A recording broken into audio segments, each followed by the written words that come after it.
आज हम समझेंगे कि क्या हमें न्यू फंड ऑफर में इन्वेस्ट करना चाहिए या नहीं। हमें जनरली लगता है कि जैसे स्टॉक्स में हम आईपीओ में इन्वेस्ट कर ज़्यादा रिटर्न्स कमा सकते हैं, वैसे ही हम म्यूचुअल फंड्स के एनएफओज में इन्वेस्ट कर ज़्यादा रिटर्न्स कमा पाएंगे। मगर ऐसा नहीं है। आईपीओ में कंपनी आपको मार्केट में लिस्ट होने से पहले अपने कंपनी में हिस्सा यानी कि शेयर दे रही होती है। तो जब कल को जाके ये कंपनी मार्केट में लिस्ट होगी तो उसके परफॉर्मेंस पर डिमांड और सप्लाई इक्वेशन के आधार पर इस कंपनी के स्टॉक प्राइस में वृद्धि हो सकती है और उसी वृद्धि पर आपके रिटर्न्स निर्भर करेंगे। अब म्यूचुअल फंड में क्या होता है, जब आप म्यूचुअल फंड में पैसा डालते हैं तो म्यूचुअल फंड आपकी ओर से मार्केट में पैसा निवेश करता है। अब यहाँ पर जो आपको रिटर्न्स मिलेंगे वो किस पर निर्भर करेगा? फंड मैनेजर परफॉर्मेंस पर, म्यूचुअल फंड में जो प्रोसेस है उस पर, मार्केट कंडीशंस पर और जो म्यूचुअल फंड का इन्वेस्टमेंट ऑब्जेक्टिव है उस पर निर्भर करेगा। अब इनिशियल पब्लिक ऑफरिंग में ये कंपनी ऑलरेडी एग्जिस्टेंस में है, तो आप किसी ना किसी डेटा के आधार पर इस कंपनी में निवेश करना है या नहीं इसका निर्णय ले सकते हैं। मगर न्यू फंड ऑफर में इस फंड का कोई ट्रैक रिकॉर्ड नहीं है जिसे देखकर आप समझ पाए कि फंड आगे जाके कैसा परफॉर्म करेगा।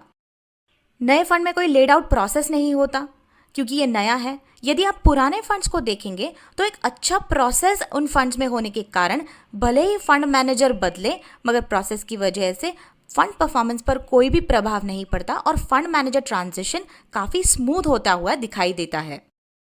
तो यहाँ पर न्यू फंड ऑफर में निवेश करें या नहीं, ये पूरा का पूरा डिसीजन फंड मैनेजर कैसा है इस पर निर्भर करेगा, जो काफ़ी रिस्की साबित हो सकता है क्योंकि हमें नहीं पता कि ये फंड आगे जाके कैसे परफॉर्म कर सकता है। इसी न्यू फंड ऑफर की तुलना में ऑलरेडी एग्जिस्टिंग म्यूचुअल फंड्स हैं जिनका ट्रैक रिकॉर्ड अवेलेबल है जिसे आप देख सकते हैं और एक अच्छे फंड को इन्वेस्टमेंट के लिए चुन सकते हैं। आप क्लोज्ड एंडेड फंड्स में सिर्फ एनएफओ दौरान ही इन्वेस्ट कर सकते हैं, मगर आप हमारा video closed ended versus open ended funds देख सकते हैं जिसमें हमने एक्सप्लेन किया है कि कैसे ओपन एंडेड फंड्स काफ़ी बेहतर साबित होते हैं क्लोज्ड एंडेड फंड्स से। एक नए फंड में एक्सपेंस रेशियो ज़्यादा हो सकता है क्योंकि ज़्यादा एसेट्स अंडर मैनेजमेंट नहीं होते और इसी वजह से शायद नया फंड एस्टैब्लिश्ड फंड से ज़्यादा फायदेमंद साबित ना हो। अब आप जानते हैं जो आपके म्यूचुअल फंड से रिटर्न्स होते हैं वो इन्वेस्टमेंट और रिडेम्पशन एनएवी के बीच का जो डिफरेंस है उस पर निर्भर करते हैं। तो ये भले ही आपको नया फंड कम एनएवी पर मिले मगर यहाँ पर फिर भी आपके रिटर्न्स इन्वेस्टमेंट और रिडेम्पशन एनएवी के बीच का जो डिफरेंस है उस पर निर्भर करेंगे, ना कि एनएवी पर। तो आइए इसे समझने के लिए एक उदाहरण देखते हैं। मान लीजिए एक फंड है ए जो नया फंड है जिसके एनएफओ में आप इन्वेस्ट कर रहे हैं। एक open ended already existing fund है फंड बी। नए फंड का एनएवी यानी एनएफओ एनएवी है 10 रुपये और आप इन दोनों भी फंड्स में 1000 रुपये इन्वेस्ट करते हैं। पुराने फंड का इन्वेस्टमेंट एनएवी 50 रुपये है। तो यहाँ पर नए फंड में एनएवी 10 होने के कारण यहाँ पर आपको 100 यूनिट्स एलोकेट हुए और पुराने फंड में 1000 रुपये इन्वेस्ट करने पर आपको 20 यूनिट्स एलोकेट हुए। मान लीजिए इन दोनों भी फंड्स का जो पोर्टफोलियो है वो एग्जैक्टली सेम है। कुछ दिनों के बाद आप इन दोनों फंड्स में से भी अपने इन्वेस्टमेंट को रिडीम करते हैं। तो फंड ए का रिडेम्पशन एनएवी 11 रुपये है और फंड बी का रिडेम्पशन एनएवी 55 रुपये है। तो यहाँ पर जो हमारी रिडेम्पशन अमाउंट होगी वो होगी redemption NAV into number of units.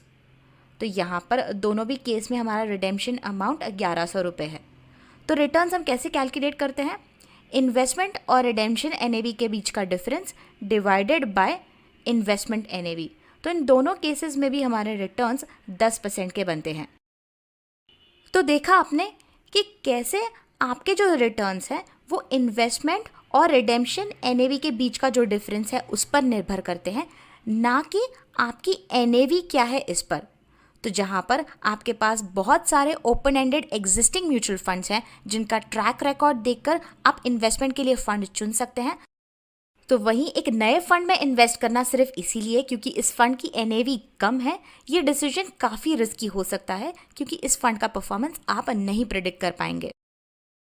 तो दोस्तों इस वीडियो में बस इतना ही। आशा करते हैं इस वीडियो की मदद से आप समझ पाए हों कि एनएफओज में इन्वेस्ट करने से बेहतर है कि आप एग्जिस्टिंग फंड्स में से एक अच्छा फंड चुनें। इस वीडियो को देखने का शुक्रिया। ऐसे ही कुछ और टॉपिक्स के बारे में जानने के लिए हमारा चैनल देखते रहें। यदि आपके कोई सवाल हो तो नीचे कमेंट सेक्शन में हमें पूछ सकते हैं, और यदि आपको हमारा चैनल अच्छा लगता हो तो सब्सक्राइब करना ना भूलें। सब्सक्रिप्शन बिल्कुल फ्री है। हमारे वीडियो ज़रूर शेयर करें।